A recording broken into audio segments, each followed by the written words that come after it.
Korsan uygulama kullanmak. Günümüz Türkiye'sinde gencinden yaşlısına kadar bugün birçok kişi ya korsan program kullanıyor ya da korsan siteler kullanıyor. Haliyle de önüne geçilmesi gereken bir durum. Neden önüne geçilmesi gereken bir durum? Şöyle açıklayayım. Siz Süper Lig'den maç izlemek istediğiniz zaman yayın ihalesi beIN Sports'un almış olduğunu görüyorsunuz. Ve mecburen kendilerinden de bir abonelik almanız lazım. Aboneliklere baktığımızda ise 69 TL'lik ucuz taraftar paketi karşımıza çıkıyor. Bu paket sadece seçtiğiniz takımın maçlarını izlemenize yarıyor ve sadece Süper Lig'deki maçlarını izleyebiliyorsunuz. Fiyatı ise daha da vahim. Yukarıda 69 TL demiştim ya, o fiyat sezonluk değil, aylık bir fiyat. Ligin Eylül'de başlayıp Mayıs'ta bittiğini varsayarsak toplam fiyat 414 TL'ye ulaşıyor. Dolayısıyla Avrupa maçlarını izleyemediğiniz bir paket için bu fiyat bana kalırsa saçmalık. Şimdi bir de maçları vermeyip bilmem ne Sports gibi yerlerden izleseydik ne olacaktı? Şu an ekrana koyduğum resim Süper Lig'in 2020-2021 yılına ait yayın gelirleri. Sırf yayın gelirlerine baktığımızda ise burada Fenerbahçe futbol takımının TL yayın gelirinin olduğunu görmemiz mümkün. İşte bu yüzden önüne geçilmesi gerekiliyor. Siz beIN Sports değil de bilmem ne Sports'u tercih ettiğiniz zaman kulüplerin kasasına bir kuruş bile para sokmamış oluyorsunuz. Ülkemizde de ben dahil olmak üzere bir sürü kişi bugün maçları kaçak bir şekilde seyrediyor ve bu da ciddi anlamda büyük bir sıkıntı. Ülkemizdeki korsan veya crackli uygulama kullanımının yıldan yıla arttığı su götürmez bir gerçek. Ben 8 yaşındayken bir zamanların efsanesi olan Toprak Koç abimizin Android Oyun Club'dan birçok crackli oyun indirmişliğim var. Benim de o zamanlar tabii korsan nedir? Aynı oyunun ücretsiz neden var? Ondan bir haberiz zaten. Kısacası anlatmaya çalıştığım şeyin aslında bir alışkanlık olduğu ve bu alışkanlığında ülkemizin ekonomisine bağlı olarak artması. Peki korsan veya daha doğru bir tabirle orijinal olmayan programların önüne nasıl geçeceğiz? İlk maddemiz yerel fiyatlandırma. Yerel fiyatlandırma ile korsan kullanımının önüne çok rahat bir şekilde geçebiliriz. Gene örnek vermem gerekirse şu an videoyu izleyen birçok kişi 3. parti reklam engelleyici kullanıyor. Siz bir videoyu reklam engelleyici kullanarak izlediğiniz zaman içerik üretip o izlenmeden hiçbir şekilde para kazanamıyor. Aynı hizmeti bu arkadaş YouTube Premium satın alıp da sahip olabilirdi. Bu yüzden reklam engelleyici kullanmak da bir nevi korsan kullanmak. Yerel fiyatlandırmaya geri dönersek YouTube Premium hizmetine bugün Amerika'da normal üyelik fiyatı 23 dolar. Anlık kurdan çevirince 417 Türk lirası yapıyor. Peki bu üyelik Türkiye'de ne kadar? 30 TL, evet. Yalnızca 30 TL. İşte bu yerel fiyatlandırmanın ürünüdür. Emin olun ki bu üyelik 23 dolar olsaydı Türkiye'de üyeliği hiç kimse almazdı. Yerel fiyatlandırma yapan bazı firmalarına örnek olarak Amazon, Netflix, Disney örnek verebiliriz. Yerel fiyatlandırma yapmayan firmalardan da yerel fiyatlandırma talep edebiliriz. Bu sayede birçok programı normalden çok daha ucuz bir fiyata getirebiliriz arkadaşlar. Anlatmaya çalıştığım şey burada bu. Yani normalde yukarıda dediğim gibi YouTube Premium'la falan normalde uğraşacakken ya 23 dolarlık bir şey 437 TL'ye aldığınızı düşünsenize, yani ne kadar acı bir şey yani. Zaten böyle bir fiyattan satılsa kimse büyük bir ihtimal ne YouTube Premium kullanır, ne onu kullanır, ne bunu kullanır yani. Bu kesinlikle yerel fiyatlandırmanın aslında ülkemiz için ne kadar iyi olduğunu söylüyor.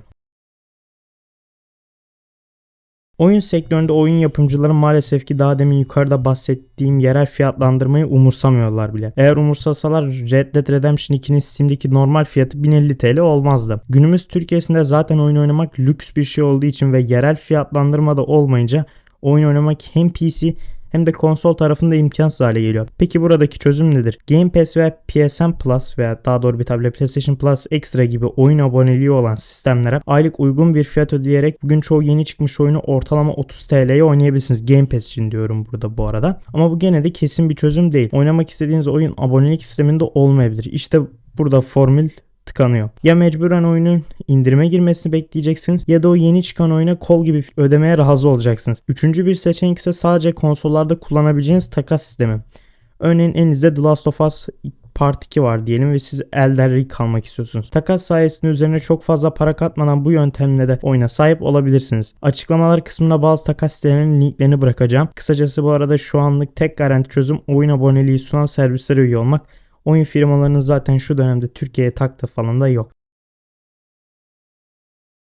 Korsan ve kaçak kullanımın şüphesiz en çok kullanıldığı zaman dizi veya film izleyeceğiniz zaman oluyor. Birçok bilindik site, başta Full HD Film Cehennemi, Dizipal gibi yerler zaten etkileşim olarak başı çekiyor. Şimdi burada duralım çünkü çoğu eski film lisans hakları ve telif sebebiyle bugün en popüler platformlar olan Netflix, Disney Plus, Amazon Prime Video gibi servislerde bulunmayabiliyor.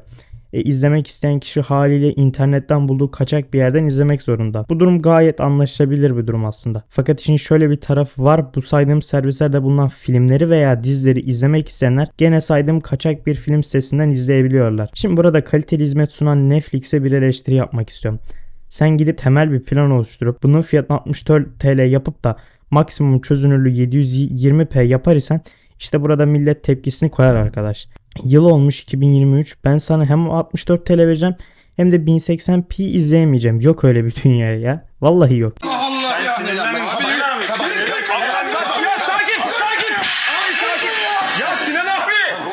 İşte benim gibi ve diğer birçok insanın kaybetmelerinin sebebi de bu. Her ne kadar özel fiyatlandırma yapsan da 64 TL'ye maksimum 720p yaparsan ben dahil birçok kişi korsana dolaylı yönden yönlendirmiş olursun. Zira 1080p çözünürlüklü paketin fiyatı 98 TL gibi cidden pahalı bir fiyat. 2 aylık 65 TL'ye hem aynı anda 2 kişi hem 4K çözünürlük, hatta filmlerin IMAX kalitesinde izleyebileceğim Disney Plus varken Netflix'in insanlara sunduğu fiyat saçmalıktan öte değil. Kısacası burada zaten istediğiniz filmi kaçak olarak izlememenizin mümkün değil. İlla bir siteden bulup izlersiniz yani. Kısacası arkadaşlar kaçak maçak falan filan çok rahat bir şekilde izlersiniz ya. Bu korsancılıkla falan da aslında direkt bir alakası yok yani. Evet, çoğu firmanın çok saçma fiyat politikalarının olduğunu görüyoruz. Özellikle Netflix'in dediğim gibi yani. 720p cidden milattan öncesinin çözünürlüğü. Aynı şekilde 1080p de öyle. 1080p belki 15 senedir kullandığımız bir teknoloji yani. O yüzden yani Netflix'in böyle salak saçma fiyatlar istemesi bana koyuyor açıkçası yani.